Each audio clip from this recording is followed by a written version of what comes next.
ആഗോളവൽക്കരണത്തിൻ്റെ കാലത്ത് ഭാരതത്തിൻ്റെ എന്നല്ല ലോകത്തിൻ്റെ മുഴുവൻ വാതായനങ്ങൾ തുറന്നപ്പോൾ ഏറ്റവും കൂടുതൽ നല്ലപോലെ കച്ചവടം നടത്തുന്നവന് ഏറ്റവും കൂടുതൽ വിജയം ഉണ്ടാകുന്നു, ലാഭം ഉണ്ടാകുന്നു എന്നൊരു കാലത്തിലേക്ക് മാറിയപ്പോഴാണ് വാസ്തവത്തിൽ മാധ്യമങ്ങൾക്കും ഈ അപജയം ഉണ്ടായത്.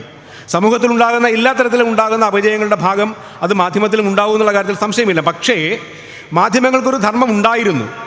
മാധ്യമങ്ങൾക്ക് സമൂഹത്തെയും വ്യക്തിയെയും രാജ്യത്തെയും രാഷ്ട്രത്തെയും നയിക്കേണ്ട ഒരു ചുമതല ഉണ്ടായിരുന്നു. ആ ചുമതല നിർവഹിച്ച ഒരു കാലവും നമുക്കുണ്ടായിരുന്നു. മഹാത്മാഗാന്ധി നടത്തിയിരുന്ന പത്രം, ബാലഗംഗാധര തിലകൻ നടത്തിയിരുന്ന പത്രം, ഇവരൊക്കെ നടത്തിയിരുന്ന പത്രങ്ങൾക്ക് ഒരു രാഷ്ട്രത്തിൻ്റെ ജനതയെ മുഴുവൻ ഉദ്ബോധിപ്പിക്കുന്ന ഒരു പ്രത്യേക വികാരത്തിലേക്ക്, ലക്ഷ്യത്തിലേക്ക് അവരെ നയിക്കുന്ന ഒരു ധർമ്മം നിർവഹിക്കുന്ന പത്രങ്ങളായിരുന്നു അവർ നടത്തിയിരുന്നത്. പക്ഷേ അതിൽ നിന്നൊക്കെ കാലം മാറി വന്ന സമയത്ത് ഇന്ന് സോഷ്യൽ മീഡിയ പോലെ ഓരോ വ്യക്തികളും നടത്തുന്ന പത്രം ഉണ്ടാകുന്ന കാലത്ത് ഈ ധർമ്മങ്ങൾക്ക് അപജയം ഉണ്ടാകുന്ന ഒരു കാര്യത്തിൽ സംശയമില്ലാത്ത കാര്യമാണ്. വ്യക്തിപരമായ താല്പര്യം, മേൽക്കോയ്മ നേടുന്നതിനുള്ള അധികാരത്തിന് വേണ്ടിയുള്ള അല്ലെങ്കിൽ അവകാശങ്ങൾ നേടിയെടുക്കുന്നതിന് വേണ്ടിയുള്ള അല്ലെങ്കിൽ മേൽക്കോയ്മ നേടിയെടുക്കുന്നതിന് വേണ്ടിയുള്ള കിടമത്സരം, ആ മത്സരത്തിൽ നശിച്ചുപോയത് അല്ലെങ്കിൽ ധർമ്മച്യുതി സംഭവിച്ചിരിക്കുന്നത് മാധ്യമങ്ങളുടെ ലക്ഷ്യബോധത്തിലാണ്. ഇവിടെയാണ് ഭാരതത്തിൽ ഉണ്ടായിരിക്കുന്ന വാർത്താ ഏജൻസികളിൽ, വാർത്തകൾ കൊടുക്കുന്ന ഏജൻസികളിൽ ബഹുഭാഷാ ഏജൻസി ആയിരുന്ന എന്ന് പറയണം, ആയിരുന്ന എന്നും പറയണം, രണ്ടും പറയേണ്ടി വരുന്നു. കാര്യം ബഹുഭാഷാ ഏജൻസി ആയിരുന്ന ഹിന്ദുസ്ഥാൻ സമാചാർ എന്ന് പറയുന്ന ഒരു വാർത്താ ഏജൻസി, ആ വാർത്താ ഏജൻസി വിവിധ ഭാഷകളിൽ വാർത്ത കൊടുത്തിരുന്ന ഏജൻസി, ആ ഏജൻസിയുടെ ഒരു ചടങ്ങിൽ സംസാരിക്കുമ്പോൾ പണ്ഡിറ്റ് ദീനദയാൽ ഉപാധ്യായ അദ്ദേഹം നടത്തിയ ഒരു പ്രസംഗമുണ്ട്. അദ്ദേഹം പറയുന്നത് വാർത്ത എന്ന് പറയുന്നത് സത്യം, ശിവം, സുന്ദരം ആയിരിക്കണം വാർത്ത. മാധ്യമപ്രവർത്തനത്തിൻ്റെ അടിസ്ഥാന ലക്ഷ്യവും അടിസ്ഥാന രീതിയും അതായിരിക്കണം എന്ന് അദ്ദേഹം പറയുകയുണ്ടായി.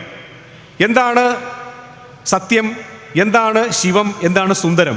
ഈ മൂന്ന് കാര്യങ്ങളിൽ അദ്ദേഹം നടത്തിയ നിർവചനങ്ങളും അദ്ദേഹം നടത്തിയ നിരീക്ഷണങ്ങളും അതൊരു പക്ഷേ എനിക്ക് തോന്നുന്നു ഇക്കാലത്ത് മാധ്യമരംഗത്ത് പ്രസക്തമായ ചില നിർദ്ദേശങ്ങളോ നിരീക്ഷണങ്ങളോ തന്നെയാണ്.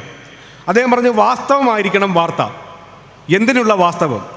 രാജ്യത്തെ നന്മയിലേക്ക് നയിക്കുന്ന, വ്യക്തിയെ നന്മയ്ക്ക് പ്രചോദനം കൊടുക്കുന്ന പ്രവർത്തനമായിരിക്കണം മാധ്യമത്തിൻ്റെ അടിസ്ഥാന സ്വഭാവം. അപ്പോൾ സത്യമായിരിക്കണം പറയേണ്ടത്. ഒരു കാരണവശാലും നുണ പറയില്ല എന്നുള്ള തീരുമാനം മാധ്യമങ്ങൾ എടുക്കുകയാണെങ്കിൽ ഇന്നത്തെ കാലത്തും നുണ പറയില്ല എന്നുള്ള തീരുമാനം, വാസ്തവം എത്രമാത്രം കൃത്യമായെന്ന് കണ്ടുപിടിച്ച് അന്വേഷിച്ച് അതിൻ്റെ പത്രപ്രവർത്തകൻ്റെ ധർമ്മം നിർവഹിക്കുന്ന ഒരു സാഹചര്യം ഉണ്ടാവുകയാണെങ്കിൽ, മത്സരങ്ങളില്ലാതെ അങ്ങനെ ഒരു സാഹചര്യം ഉണ്ടാവുകയാണെങ്കിൽ, സത്യത്തിൻ്റെ അടിസ്ഥാനത്തിലാണ് മാധ്യമപ്രവർത്തനം നടത്തുന്നതെങ്കിൽ മാധ്യമത്തിൻ്റെ ധർമ്മം നിർവഹിക്കപ്പെടുക തന്നെ ചെയ്യും. ഇനി രണ്ടാമത് അദ്ദേഹം പറഞ്ഞത് ശിവം ആയിരിക്കണം. ശിവം എന്ന് പറഞ്ഞു കഴിഞ്ഞാൽ സംസ്കൃത വാക്കിൽ ശിവം എന്ന് പറഞ്ഞാൽ മംഗളം എന്നാണ് അർത്ഥം. മംഗളം എന്ന് പറഞ്ഞു കഴിഞ്ഞാൽ ശുഭകരമായ കാര്യം എന്നാണ് അർത്ഥം. ശുഭകരമായ കാര്യം എന്ന് പറഞ്ഞാൽ ഒരു ആക്സിഡൻ്റ് ഉണ്ടായി, ഒരു ദുരന്തമുണ്ടായി, അതുകൊണ്ട് ആ വാർത്ത കൊടുക്കാൻ പാടില്ല എന്നല്ല അതിൻ്റെ അർത്ഥം. ശുഭകരമായ എന്ന് പറഞ്ഞാൽ ആ ആക്സിഡൻറ്റ് പോലും ഉണ്ടായത് എങ്ങനെയാണ്, എന്തുകൊണ്ടാണ്, ഇനി അത് ഉണ്ടാകാതിരിക്കാൻ എന്ത് പ്രിക്കോഷനാണ്, മുൻകരുതലാണ് എടുക്കേണ്ടതെന്ന് സമൂഹത്തിന് കൊടുക്കാൻ പറ്റുന്ന ഒരു പ്രവർത്തനമാണെങ്കിൽ അത് ശിവകരമായ മാധ്യമ പ്രവർത്തനമാണ്. രാജ്യത്തിൻ്റെ സമൂഹത്തിൻ്റെ പുരോഗതിക്ക് സഹായകമായ പ്രവർത്തനങ്ങൾ നടത്തുന്ന മാധ്യമപ്രവർത്തനം. അല്ലാതെ കട്ടിംഗ് സൗത്ത് പോലെ രാജ്യം ഉണ്ട്, രാഷ്ട്രമുണ്ട്, ഭരണഘടനയുണ്ട്, അത് വെറും പേപ്പറാണ്. ഭരണഘടന അടിസ്ഥാനത്തിൽ അല്ല പ്രവർത്തിക്കേണ്ടത്. ഓരോ രാജ്യങ്ങൾക്കും, ഓരോ സ്റ്റേറ്റുകൾക്കും, ഓരോ പ്രദേശങ്ങൾക്കും, ഓരോ വ്യക്തികൾക്കും അവനവൻ്റേതായ സ്വാതന്ത്ര്യങ്ങളുണ്ട്.